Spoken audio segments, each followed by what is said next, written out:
안녕하세요. 마지막 영상으로 지금까지 함께 알아본 개념을 훑어보면서 정리하는 시간을 가져보도록 할게요. 크게 네 파트로 자료형, 제어문, 조건문과 반복문이겠죠? 함수, 클래스를 알아보도록 하겠습니다. 첫 번째로 자료형입니다. 자료형. 자료형에는 문자열, 숫자형, 불자료형, 그리고 자료 구조인 리스트, 사전, 튜플, 집합 등을 배웠습니다. 우선 문자열부터 살펴볼게요. 문자열 자료형은 큰 따옴표 혹은 작은 따옴표 사이에 들어가는 문자, 단어 등을 뜻합니다. 문자열을 배우면서 인덱싱과 슬라이싱에 대해서 잠깐 살펴보았는데요. 인덱싱은 가리킨다 라는 의미로 해당 위치의 문자를 추출하고 싶을 때 사용했습니다. 이때 주의할 점은 파이썬에서 숫자는 0부터 셈으로 첫 번째 문자는 1이 아니라 0 인덱스라고 말을 해야 합니다. 문자열 슬라이싱은 원하는 구간의 문자를 추출하고 싶을 때 사용합니다. 예제를 가져와 봤는데 키다리 아저씨 문자열을 A라는 변수 공간에다가 저장을 했어요.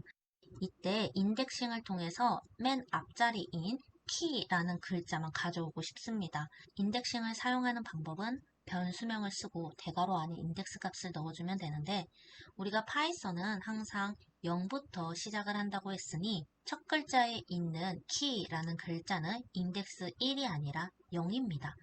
그래서 이 점을 주의하시라고 제가 예시로 이것을 가져와 봤고요. 마찬가지로 슬라이싱을 할 때에는 변수명을 쓰고 대괄호 안에 시작 지점과 끝 지점을 작성해 주시면 되는데 예를 들어서 아저씨 글자를 가져오고 싶습니다. 그러면 인덱스 0, 1, 2, 3, 4, 5이므로 인덱스 3부터 5까지 쓰면 될 줄 알았는데 여기다 플러스 1을 썼어요. 여기서 주의할 점은 슬라이싱을 할 때 반드시 끝 인덱스는 내가 원하는 구간보다 플러스 1을 해서 코드를 작성해야 한다고 했습니다.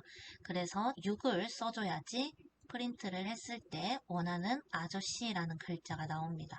아래 주석 처리 같은 경우에는 같은 의미인데요. 여기서는 끝 지점을 생략했습니다. 그 이유는 이 문자열에서 시작 지점부터 그 문자열의 끝까지의 구간을 추출하겠다는 의미로 생략을 했습니다.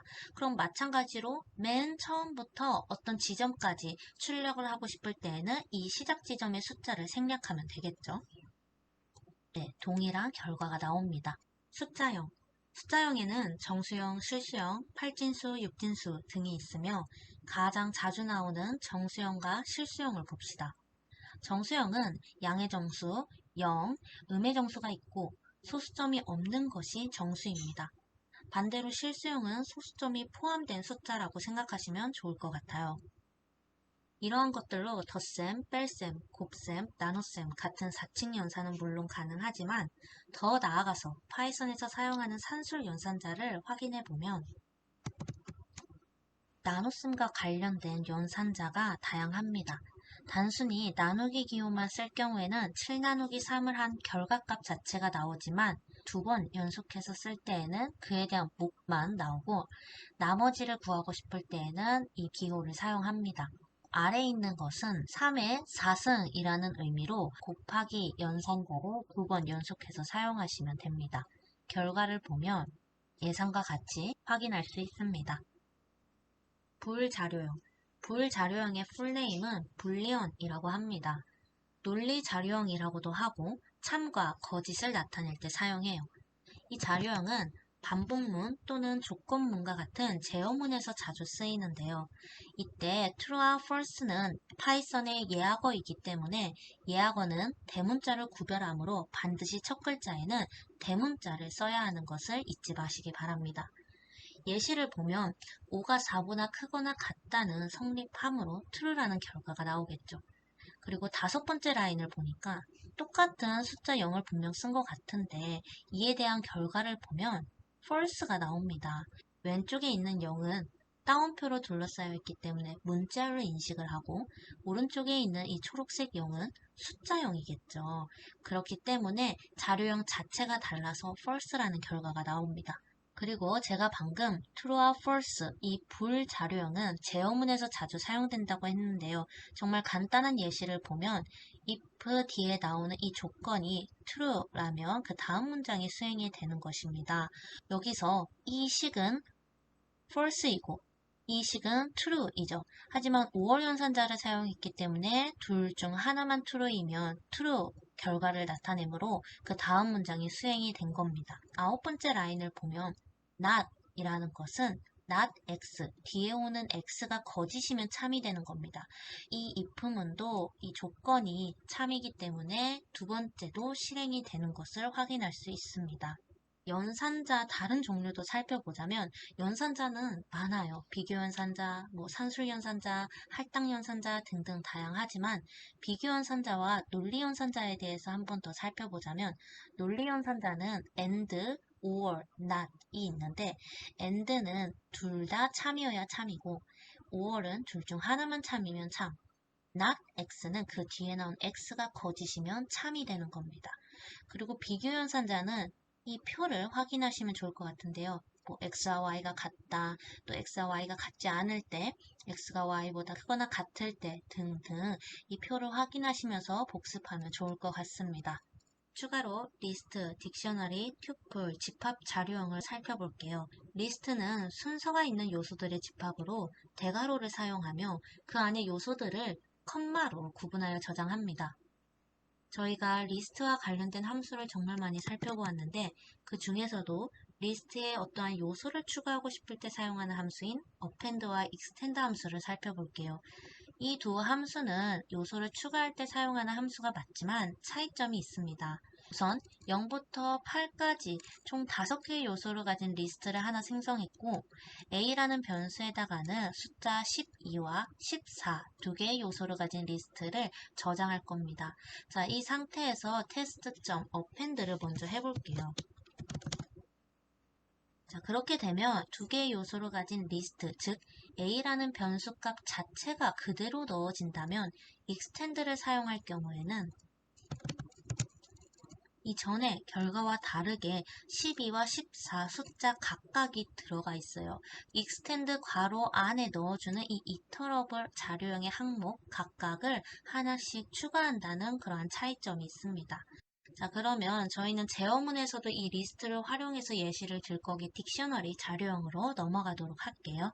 딕셔너리는 연관된 요소들의 짝을 배열하는 사전 형태의 자료형입니다. 키와 밸류 이 두 개의 값이 존재하고 키에 밸류를 대응시킨 쌍을 아이템이라고 합니다.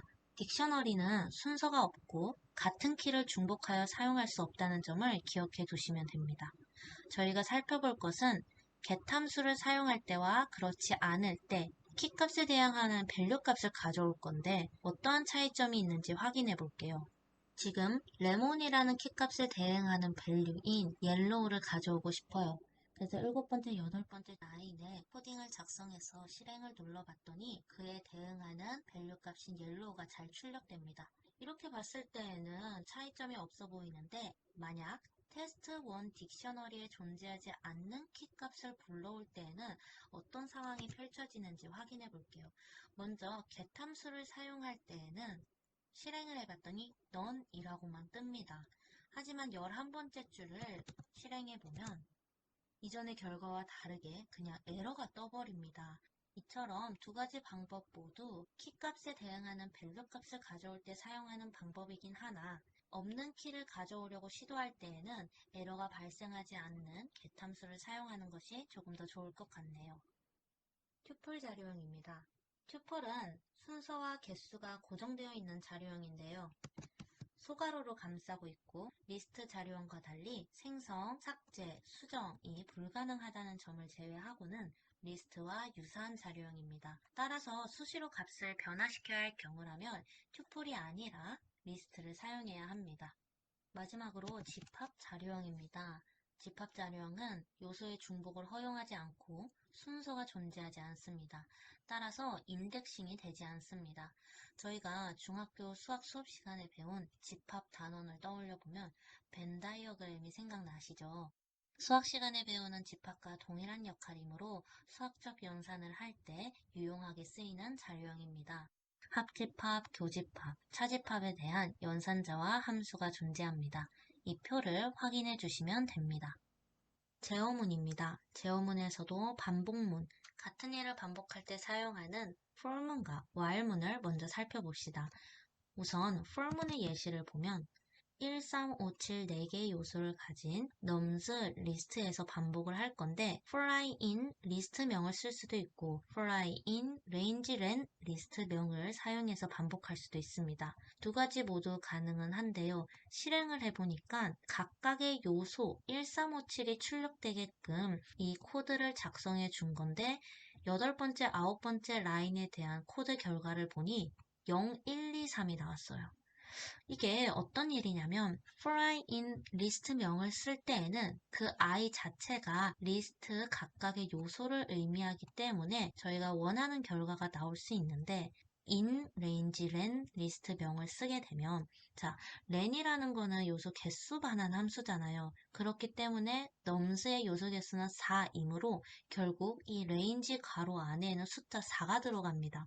근데 레인지 함수가 뭐예요? 그 괄호 안에 해당 숫자보다 마이너스 1한, 즉 여기서는 3, 0부터 3까지의 숫자가 포함되었다는 의미니까 넘겨지는 이 i 변수는 0, 1, 2, 3이 전달이 되는 거죠. 그렇기 때문에 각각의 요소 1, 3, 5, 7이 나오는 게 아니고 0, 1, 2, 3이 출력이 됩니다.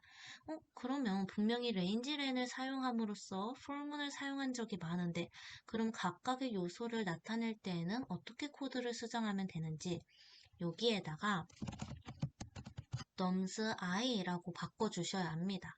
왜냐하면 i라는 것은 0, 1, 2, 3이기 때문에 nums 리스트에서 인덱스 0은 첫 번째 요소인 1을 가리키고 nums 리스트에서 인덱스 1은 3을 가리키고 그리고 인덱스 2는 5를 가리키고 i가 3일 때 인덱스 3은 7을 가리키므로 이렇게 변형을 해주고 실행을 해보면 동일한 결과가 나온 걸 확인할 수 있습니다. 제가 말씀드리고 싶은 거는 in 뒤에 리스트명을 바로 쓸 때랑 in range len을 쓸 때 각각의 상황에 맞게 코드를 구현해야 한다는 것입니다. 두 번째 반복문으로 while문인데요. while문은 while 바로 뒤에 나오는 조건이 참일 때 while문 안의 내용을 반복하여 계속 수행하는 제어문입니다.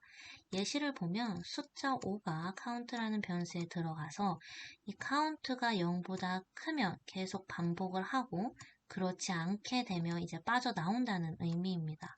자, 실행을 해봤더니 0까지 안 가고 딱 1까지만 출력이 되는 걸 확인할 수 있겠네요. 만약 while 뒤에 계속 true가 되면 무한 반복이 되는데요. 네, 보이시죠? 다시 바꿔놓고 if문을 하나 더 추가해 볼게요.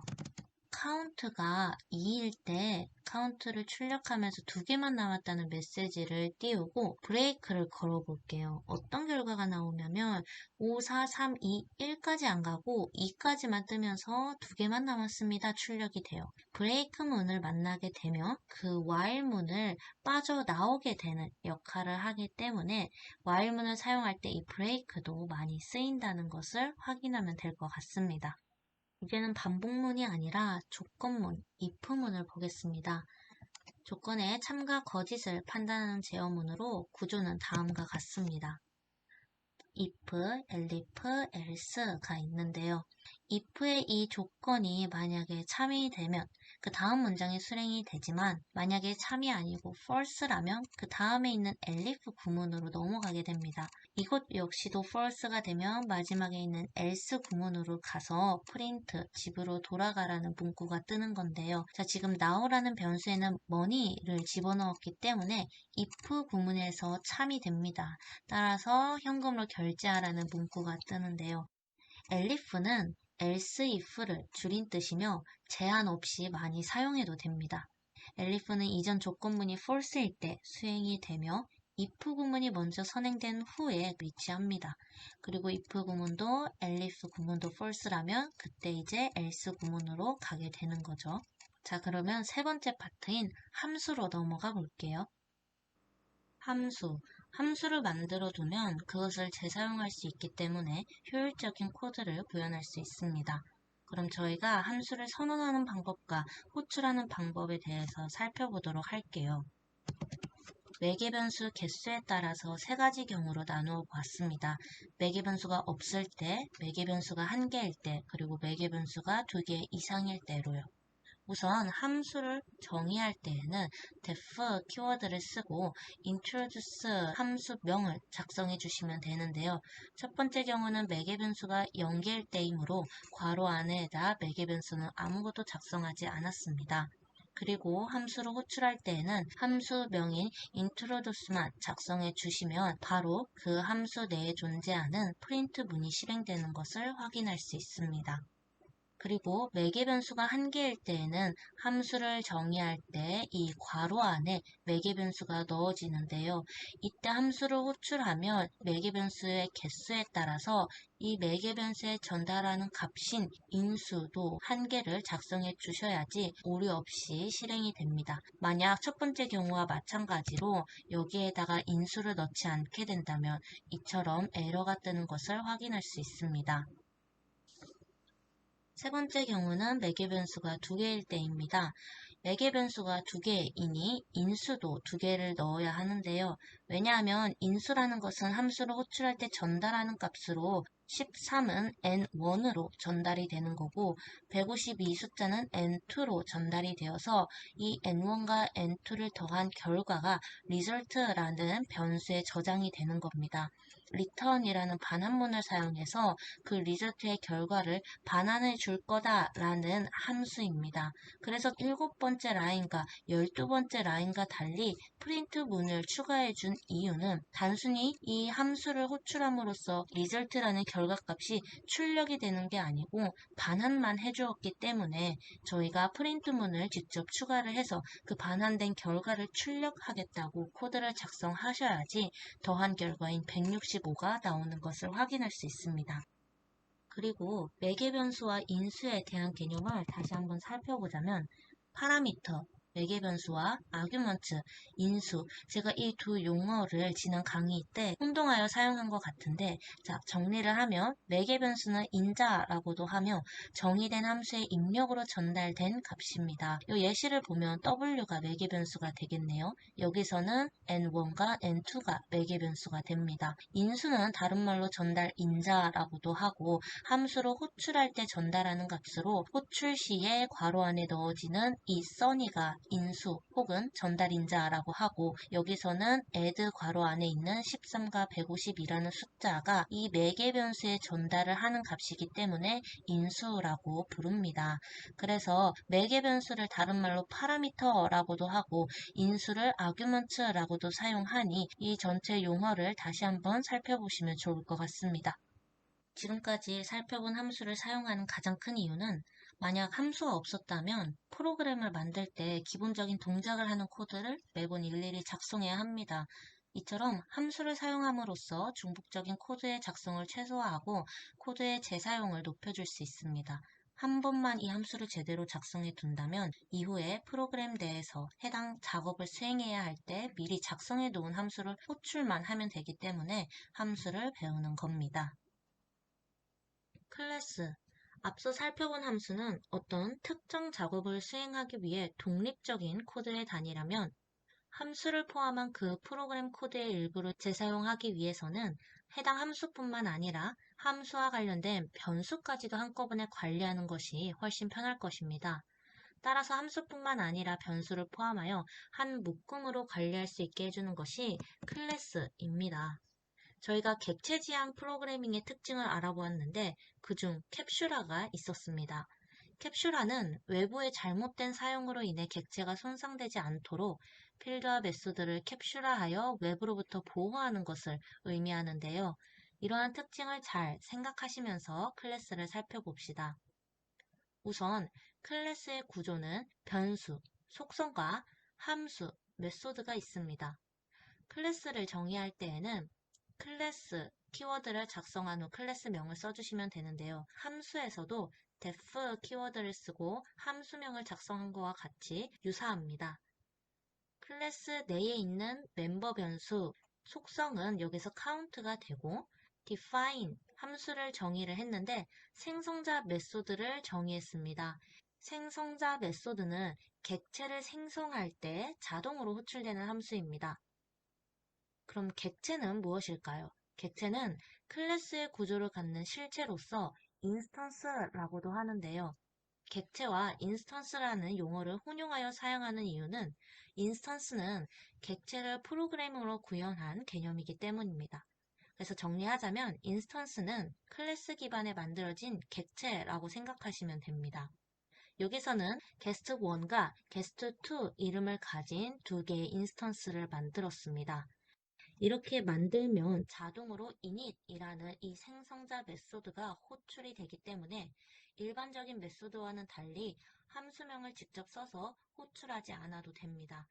따라서 이 init 함수를 불러올 때에는 클래스 이름으로 호출을 하기 때문에 클래스 이름과 같은 함수라고 기억해 두시면 좋을 것 같습니다. 이 init 함수에서 self라는 매개 변수는 첫 번째로 오는 매개 변수로 객체로 호출할 때 호출한 객체 자신이 전달되는 매개 변수입니다. 그리고 클래스 내에 정의한 변수, 즉 멤버 변수 같은 경우에는 이 멤버 변수 카운트를 접근하고자 할 때 클래스명 점 변수명을 써주셔야 합니다. 평소에 변수를 사용할 때에는 단순히 변수명만 써서 변수에 접근할 수 있었는데요. 클래스 내에 정의한 이러한 카운트 같은 변수는 클래스명을 앞에 꼭 써주셔야 한다는 점을 잊지 말아주세요.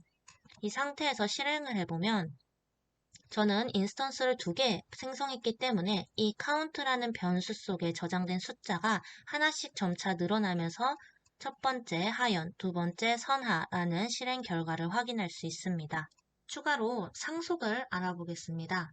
파이썬과 같이 클래스 기반의 객체 지향 언어는 상속이라는 기능을 지원하는데요.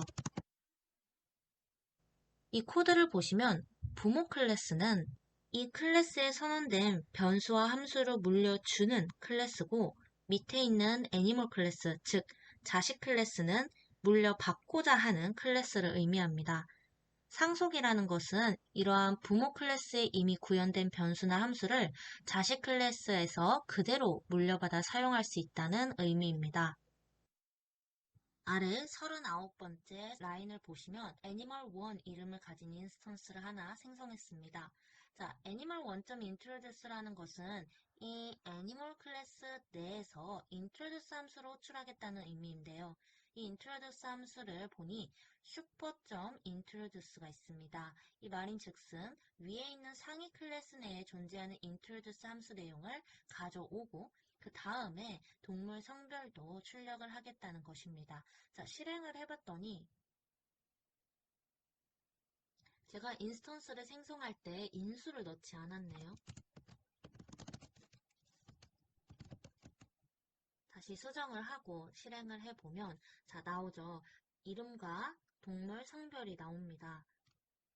클래스 상속도 살펴보며 이렇게 마지막 파트인 클래스는 마무리하도록 하겠습니다. 오늘 영상으로 입문자를 위한 기초 파이썬 강의를 마무리합니다. 이 강의를 보시는 분들이 조금이라도 더 쉽게 이해하길 바라는 마음으로 영상을 만들어 보았습니다. 누군가에게 꼭 도움이 되었으면 합니다. 저 또한 영상을 하나씩 만들어가면서 몰랐던 부분도 더 공부하게 되고 여러모로 성장한 것 같아 끝까지 영상을 마무리할 수 있도록 응원해주신 여러분께 감사드립니다.